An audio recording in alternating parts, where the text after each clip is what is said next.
ಹೆಂಗಿದೆ opening thrill. ಹೇ hi ನಮಸ್ಕಾರ ಕರ್ನಾಟಕ, ಎಲ್ರು ಹೇಗಿದ್ದೀರಾ? Hope you are doing good. So welcome back ಅಂತ ಹೇಳಕ್ಕಾಗಲ್ಲ, ವೆಲ್ಕಮ್ ಅಂತ ಹೇಳ್ತಾ ನನ್ನ ಈ ಫಸ್ಟ್ ಬ್ಲಾಗ್ಗೆ ನಿಮ್ಮೆಲ್ರಿಗೂ ಸ್ವಾಗತ.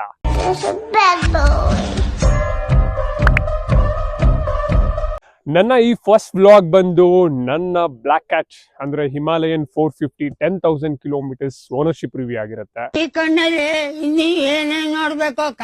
ನಾನು ಈ ಬೈಕ್ ತಗೊಂಡು ಆಲ್ಮೋಸ್ಟ್ ಇಯರ್ ಆಯ್ತು. ನಾನು ತಗೊಂಡಿದ್ದು 2024 ಮೇ ಅಲ್ಲಿ 10,000 ಕಿಲೋಮೀಟರ್ ಓಡಿಸಿದ್ದೀನಿ. ಹ್ಯಾಂಡ್ಲೆ ಬ್ಲಾಕ್ ಇದು. ಸೊ ಆನ್ ರೋಡ್ ಅಂತ ನೋಡೋದಾದ್ರೆ ಲೈಕ್ ನನ್ಗೆ ಅವಾಗ 3,98,000 ಆಗಿತ್ತು. ಬಿಕಾಸ್ ನಾನು ಇದು ಟೂರಿಂಗ್ ಸೀಟ್ಸ್ ಕೂಡ ಬೇಕು ಅಂತ ಹೇಳಿದ್ದೆ. ಕೆಲವೊಬ್ರು ಅನ್ಕೋಬಹುದು, ಏನ್ ಗುರು ಗಾಡಿ ಬಂದು 1 ವರ್ಷ ಆದ್ಮೇಲೆ ಇವಾಗ ರಿವ್ಯೂ ಅಂತ ಬಂದವನೆ ಅಂತ.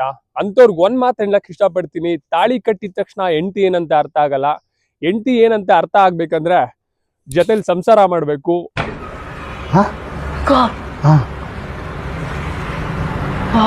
3 ಕಿಲೋಮೀಟರ್ ಓಡಿಸಿ 30 ನೆಗೆಟಿವ್ ಹುಡ್ಕೋರ್ ಮುಂದೆ ಗಾಡಿನ 10,000 ಓಡಿಸಿ ಹಾನೆಸ್ಟ್ ರಿವ್ಯೂ ಹೇಳಕ್ ಬಂದಿದ್ದೀನಿ. ಇದು ಆಕ್ಚುಲಿ ಚೆನ್ನಾಗಿರೋದು. ಜಾಸ್ತಿ ತಲೆಗಾಗದೆ just get into the video. ನಮ್ ಹಿಮಾಲಯನ್ ಕೀ ಸ್ಪೆಕ್ಸ್ ನೋಡೋದಾದ್ರೆ 452cc liquid cooled single cylinder 6 speed gear box, 40 bhp with 40 Nm torque. Fuel capacity ಬಂದು 17 ಲೀಟರ್ಸ್, ಮೈಲೇಜ್ 28 ಪಕ್ಕ ಅಂತಾನೆ ಹೇಳ್ಬೋದು. ಇಲ್ಲ ಚಾನ್ಸೇ ಇಲ್ಲ, ನೋ ವೇ. ಈ ಗಾಡಿ ಫ್ಯೂಚರ್ಸ್ ನೋಡೋದಾದ್ರೆ dual channel and switchable ABS ಇದೆ, ಬ್ಲೂಟೂತ್ ಕನೆಕ್ಟಿವಿಟಿ ಇದೆ, 2 ರೈಡಿಂಗ್ ಮೋಡ್ಸ್ ಬರುತ್ತೆ, eco and performance mode, navigation ಕೂಡ ಇದೆ, digital speedometer, odometer and LED lights ಕೂಡ ಸಿಗುತ್ತೆ.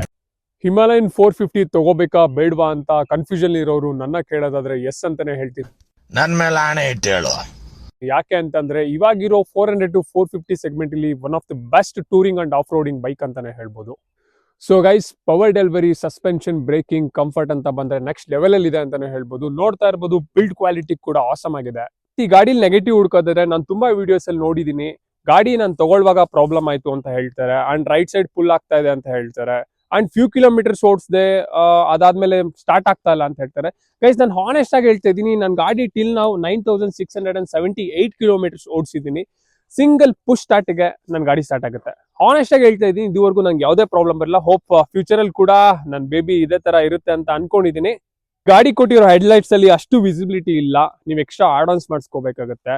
ಅಂಡ್ 120 ಕ್ರಾಸ್ ಆಗ್ತಾ ಇದ್ದಂಗೆ ವೈಬ್ರೇಷನ್ ಅಂಡ್ ವಿಂಡ್ ಬ್ಲಾಸ್ಟ್ ಅದೆಲ್ಲ ಸೀರಿಯಸ್ಲಿ ಗೈಸ್ ಎಲ್ಲಾ ಬೈಕ್ಸ್ ಅಲ್ಲೂ ಇದ್ದೇ ಇರುತ್ತೆ. ಅದನ್ನ ಜಾಸ್ತಿ ಡೀಪ್ ಆಗಿ ಪ್ರಾಬ್ಲಮ್ಸ್ ಅಂತ ನಾವು ಅದನ್ನ ಎಲ್ಲ ಹೇಳಕ್ಕಾಗಲ್ಲ. ಆ ತರನು ನಿಮ್ಗೆ ಅಷ್ಟೆಲ್ಲ ಅದನ್ನು ಪ್ರಾಬ್ಲಮ್ ಅಂತ ಅಂದ್ರೆ ಬೈಕ್ ಯಾಕೆ ಓಡಿಸ್ಬೇಕು, ಆರಾಮಾಗಿ ಕಾರಲ್ಲಿ ಹೋಗ್ಬೋದಲ್ವಾ. ಸೊ ಆ ತರ ನೆಗೆಟಿವ್ ಮೈಂಡ್ ಸೆಟ್ ಇರೋರು ಕಾರ್ ತಗೊಂಡು ಓಡಾಡಿ, ಬೈಕ್ ಮೇಲೆ ಫ್ಯಾಷನ್ ಇರೋರು ಹಿಮಾಲಯನ್ 450 ತಗೊಂಡು ಹೇಳ್ತಾ ನನ್ನ ಈ ವ್ಲಾಗ್ ನ ಎಂಡ್ ಮಾಡ್ತೀನಿ guys. A few moments later.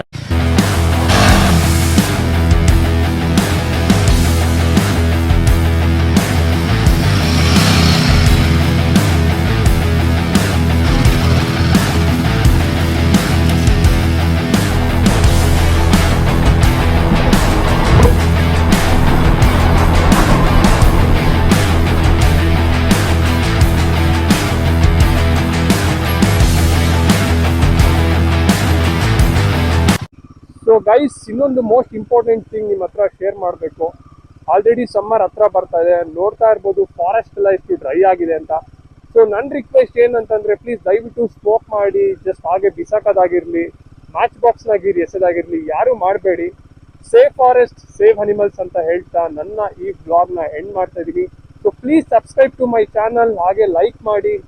ಏನಾದರೂ ನಿಮ್ಮ ಫೀಡ್ಬ್ಯಾಕ್ಸ್ ಇದ್ರೆ ಕಮೆಂಟ್ ಸೆಕ್ಷನ್ ಅಲ್ಲಿ ತಿಳಿಸಿ ಅಂತ ಹೇಳ್ತಾ ನನ್ನ ಈ ಬ್ಲಾಗ್ನ ಎಂಡ್ ಮಾಡ್ತಾ ಇದೀನಿ. Love you all, take care. ಸಿಗುವ ನೆಕ್ಸ್ಟ್ ವಿಡಿಯೋದಲ್ಲಿ. ಮತ್ತೆ ಭೇಟಿಯಾಗೋಣ. ನಮಸ್ಕಾರ.